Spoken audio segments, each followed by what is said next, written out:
All right, guys, welcome back to the EgoLess podcast. I have one of the hottest up-and-coming designers, Aleksander Chuly. He's got his brand Rockford collection.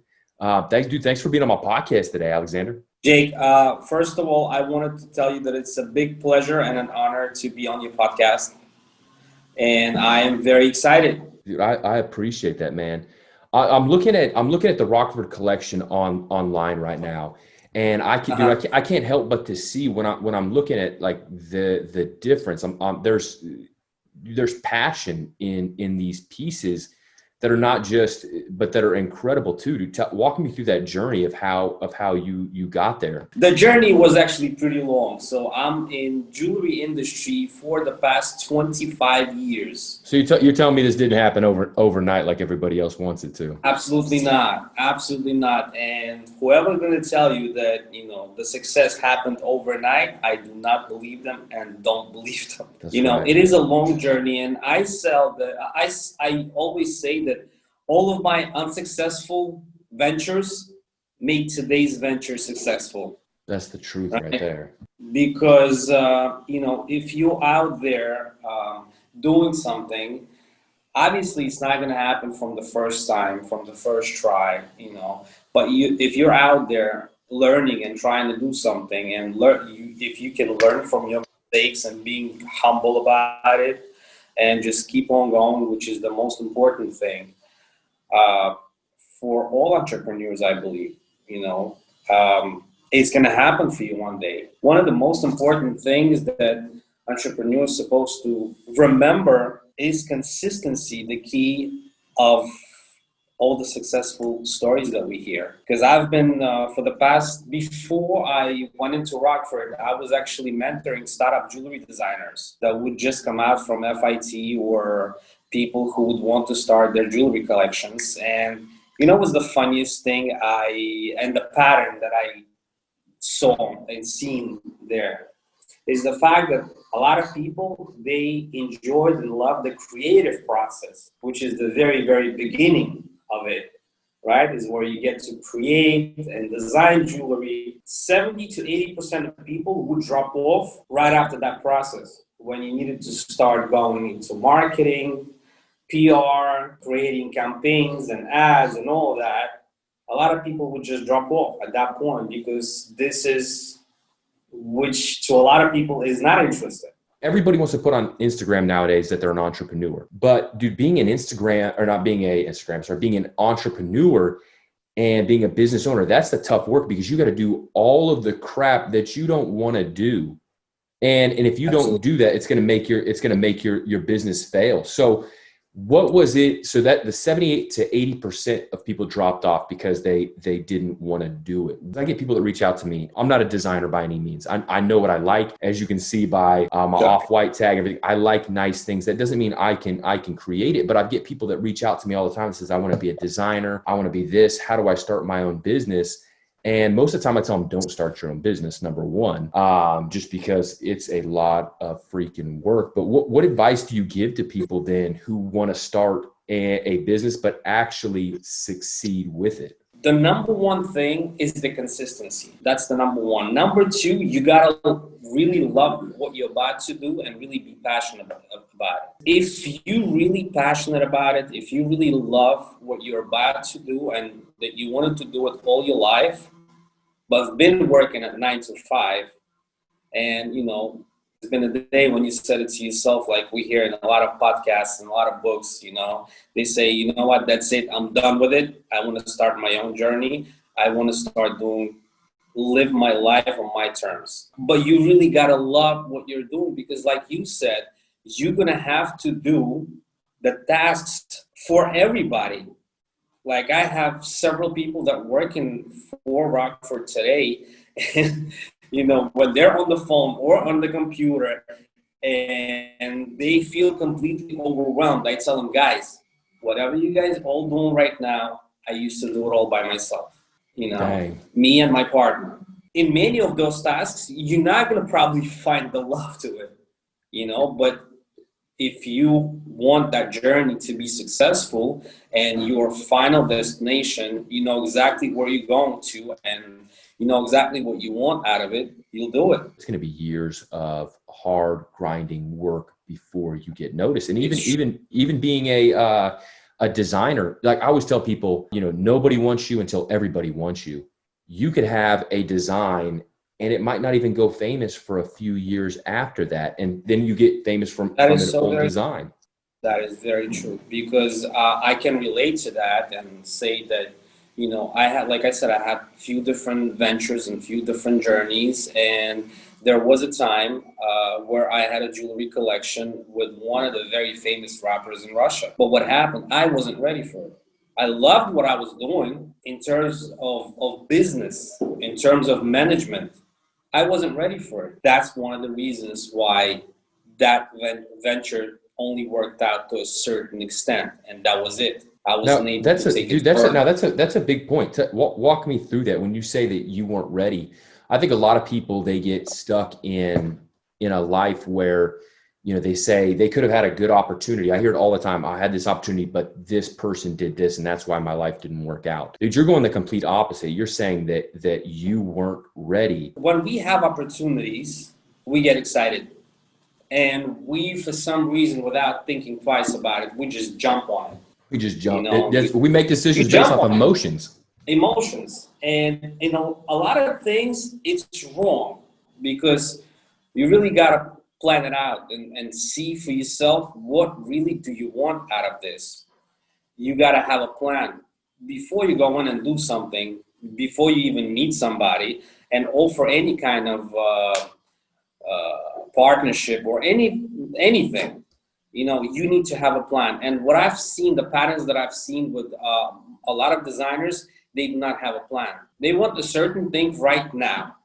Yep. When you ask them, well, let's say you designed a certain ring or a certain line of rings or bracelets or any of jewelry for that matter, what are you going to be doing with them next? What is your plan? Where do you want it to be in 5 years? How do you see it in 10 years?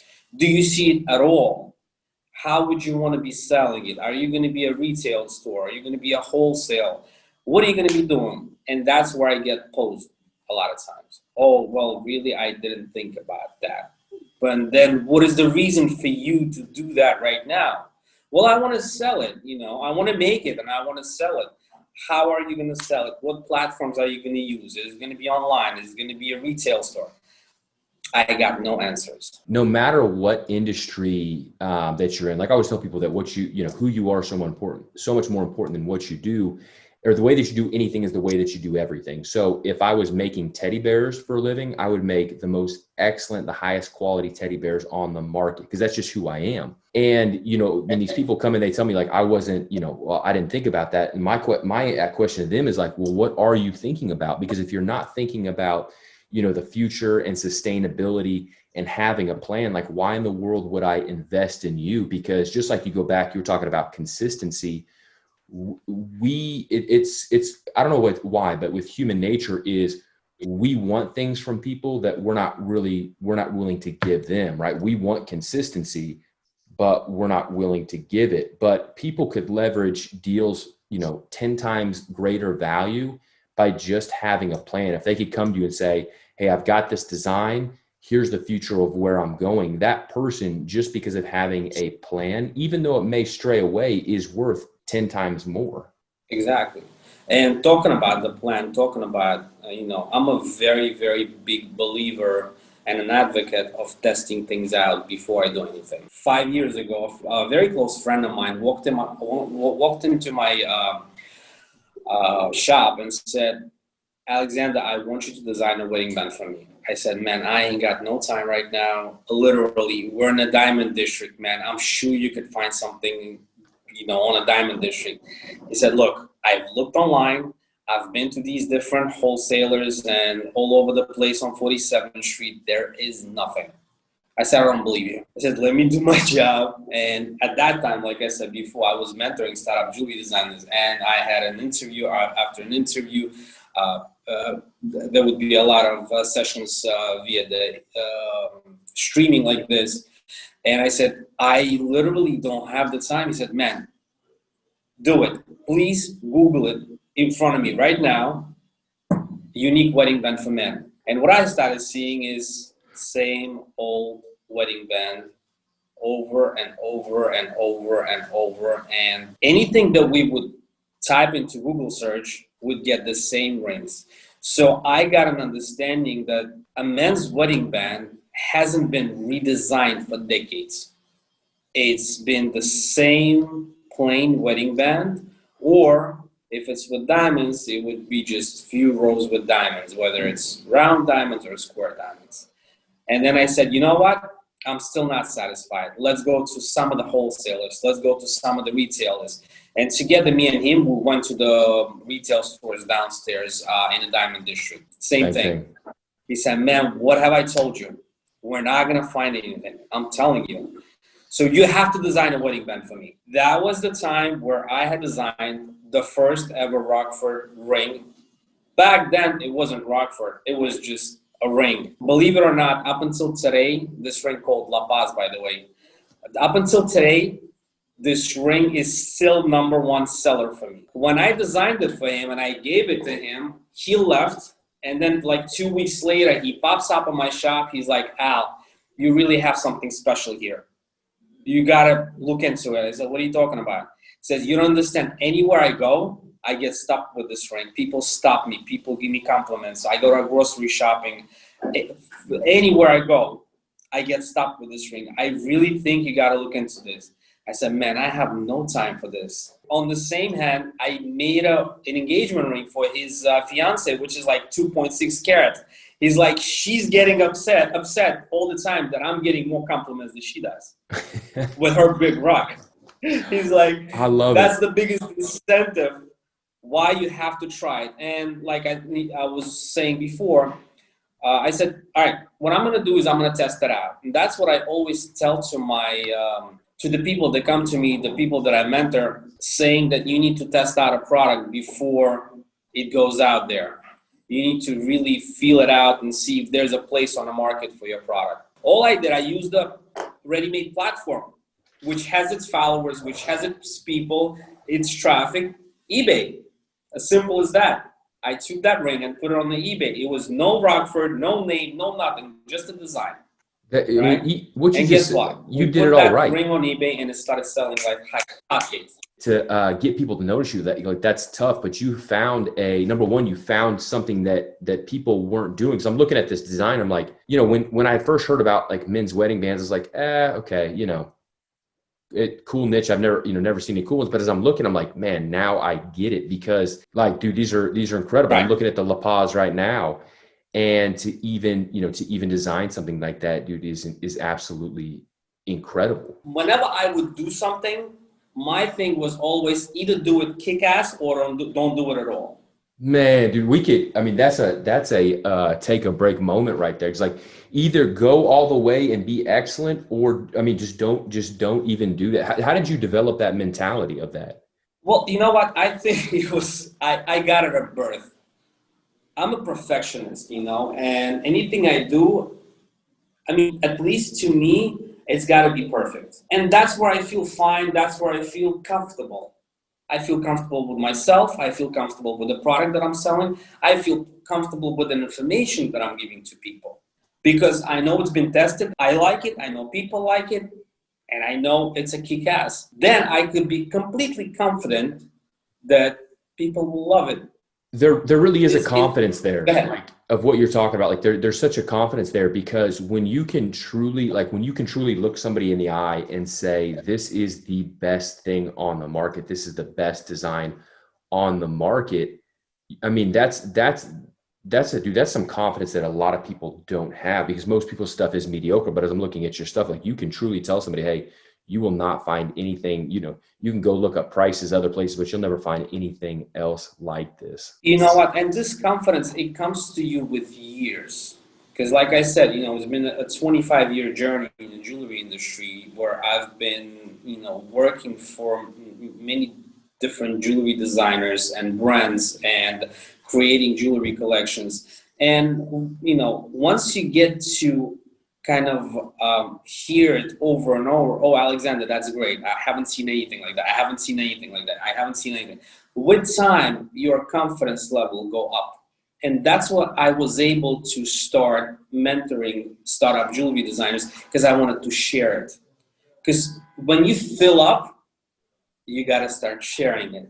And That's when right. you start sharing it, it goes out even more. As funny as it sounds, but when you share it with people, when you share your knowledge with people, it took me years to get here. It took me so many upsides and downsides.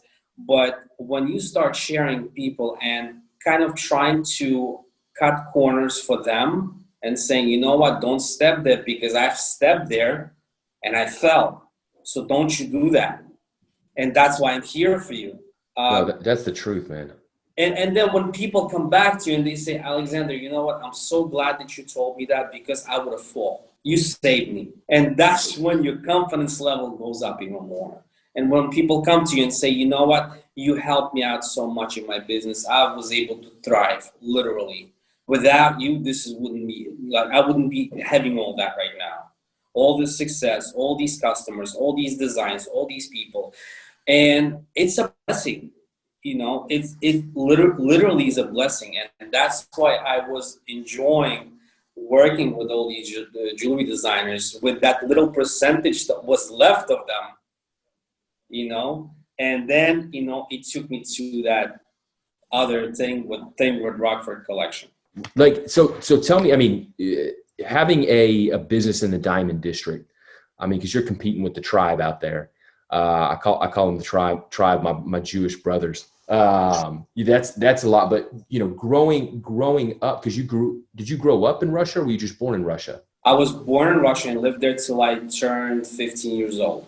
Man, what was that like coming over, to America at 15? Because like that's a crucial age. It is a crucial age. It is a crucial age. And I turned 16 here in the United States. And in Russia, when you turn 16, you get your passport. Mm-hmm. And that's like a very big thing for you, so. And like kind of like a rite of passage. Right. And when I came to the United States, they said, you're not a big guy yet. You got to go back to high school. And that's what I did. I had to go back to high school because there was no way to get out of it. In a way, I am very, very glad that I went back to high school. Yet I haven't finished it. I took my GED.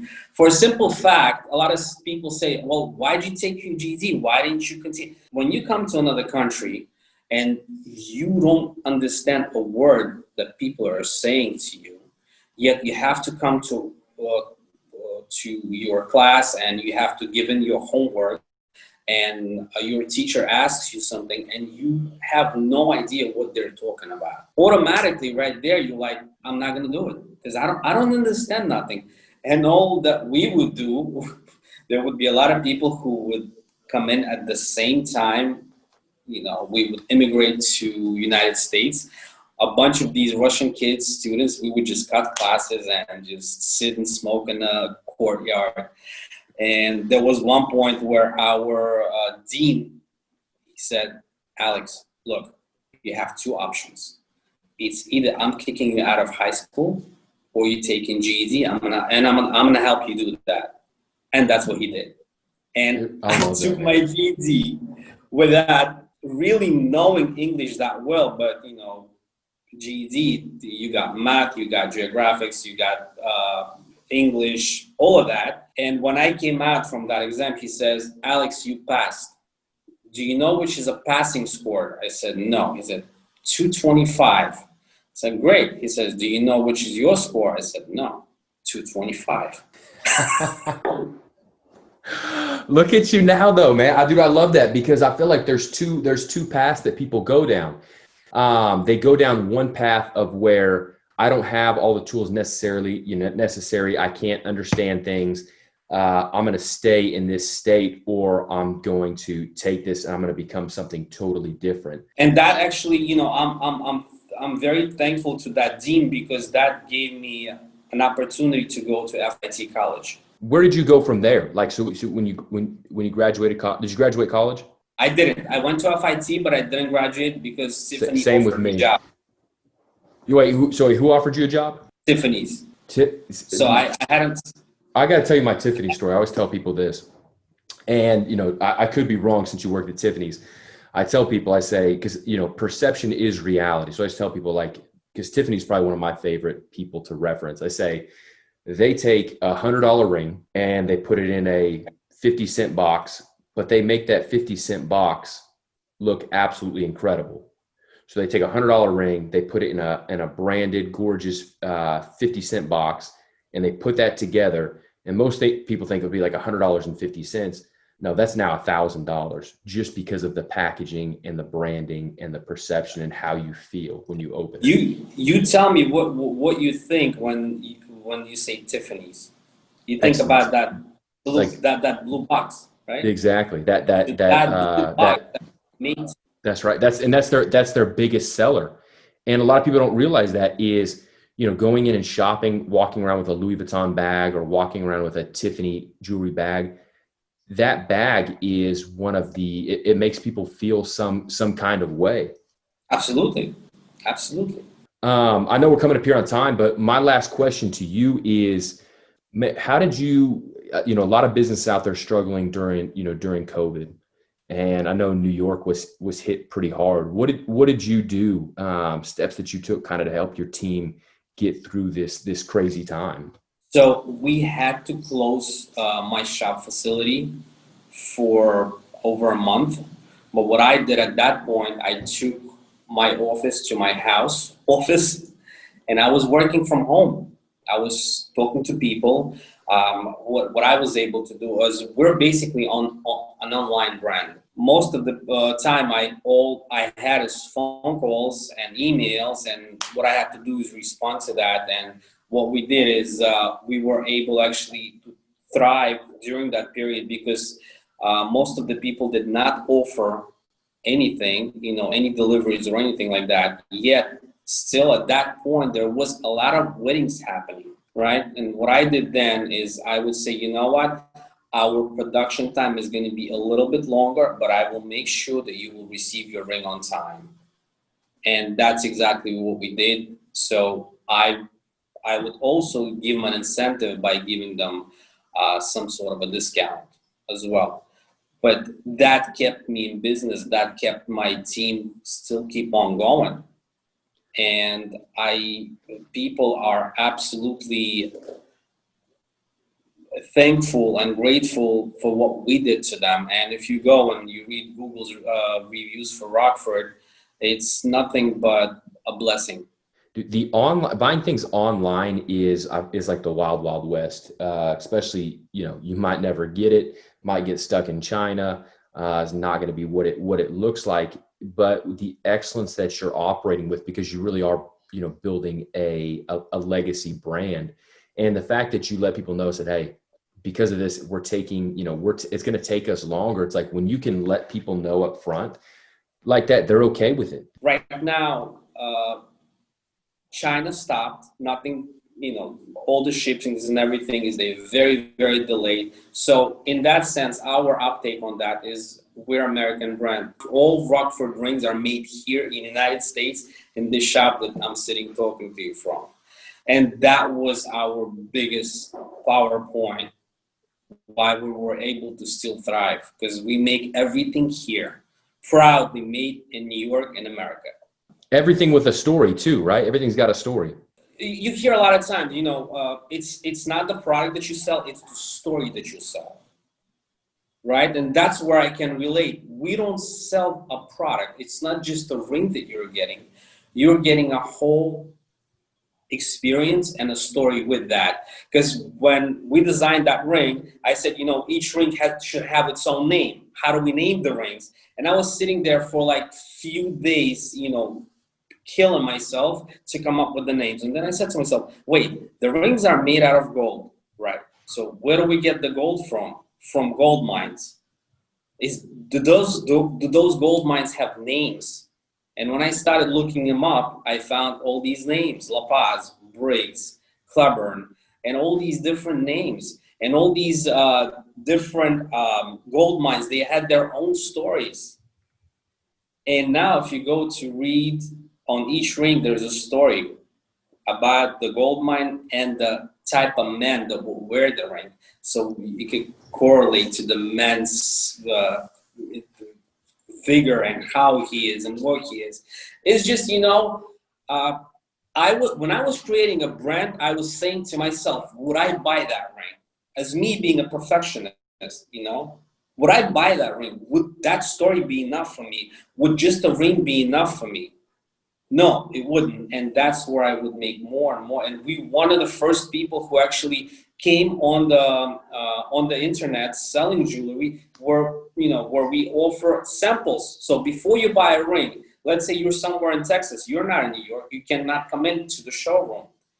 So what we do is we send you an exact replica of that ring made in silver and set with cubic zirconiums. So you can actually take the ring and take a look and see how it's made and what it's made of, and just feel it on your hands and to make sure that you love it before you buy it. That's absolutely genius. That's probably that's incredible, it's absolutely free. We send it to you with the shipping label to go back. Doesn't cost you anything. You pay a deposit, which is completely refundable once we get the ring back from you. You don't know your ring size. That's fine. Go ahead and order a free ring sizer on our website.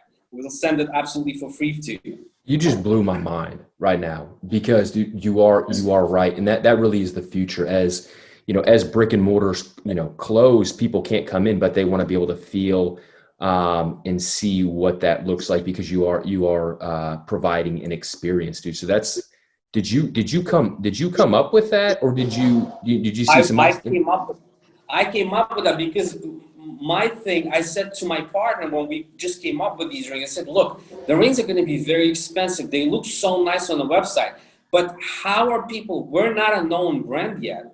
5 years ago, there was no Rockford, people didn't know. We had no Google reviews, no nothing. I said, we got to give them something. We got to make them feel comfortable. Because it's all about, like you said, about that brand that you placed an order for something, and within 2 months you haven't heard about anything about it. Exactly. My biggest thing is that I want my customer to feel absolutely confident about the purchase and feel absolutely good about it. I am, like I say, you gotta be always on tap with your customers. Anytime they want to ask you a question, they want to reach out to you, I tell them, please do. That's why I'm here. After all, you're buying a $3,000 ring from me. I want you to be confident. I want you to be absolutely relaxed about that purchase. The fact that you're going to get it on time, you're going to love it, and you're going to enjoy it. Dude, I love that. That's what happens, where we're rapidly growing. Why? Because we're there for the customers. I'm here for these people. And guess what? I am so blessed with my customers that when I read those reviews and feedbacks on Google, I'm like, it's a blessing. Dude, it is. One of my sayings is that your customers or followers should only be as loyal to you as your dedication to innovation, which means unless you're always innovating to give them the best experience, not the cheapest experience, not the cheapest price, but the best experience. And guess what? People are ready to spend the money. Just give them the platform and let them feel good about it. And provide them with that perfect product. People have money to spend. I speak to so many entrepreneurs and people who wants to go into design. They say, I want to make something cheap. Why? Well, because people don't buy expensive stuff. That's a bunch of baloney. There's so many people that want to spend money, that making money, that thriving right now. But there are very limited companies who can provide that service and make them feel good about it and really give them that product that when they receive it and they open it up, they're going to say, wow, I love it. There is so much good stuff in there. And this, that's what I love, because this podcast has been so much more than just wedding rings. It's so much bigger because I get to be able to, communicate with people like you who have so much. So where can people, I'm going to put all the links in the bio of this, because I know I'm going to be getting one. Where can people follow the collections, follow you, and reach out to you? Because I'm sure that there's a lot of designers that, want to maybe reach out to you for inspiration, coaching, whatever it is? My personal Instagram is Aleksander Chuly. Perfect. Okay. The website for Rockford is rockfordcollection.com. We're on Instagram as Rockford Collection. Awesome. We would be glad and very excited to see you there, guys. Like I said, it's a blessing. I mean, speaking to you, it's a blessing today. Really enjoyed the conversation. Likewise, man. Love it. I believe in OQP, only quality people. So, dude, Aleksander, I look forward to seeing your growth and seeing this become the iconic brand that I know it is. So, thank you again. And thank you for your energy. I'm a big believer about the energy. About the energy that you give out, and I feel such a great vibe from you. That I'm ready to just share that energy with you as well. And dude, I get the exact same thing from you, man.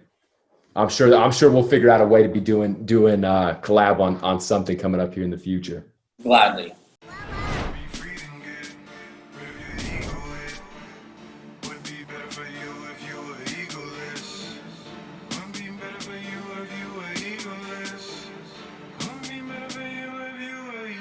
Get your ego out the way.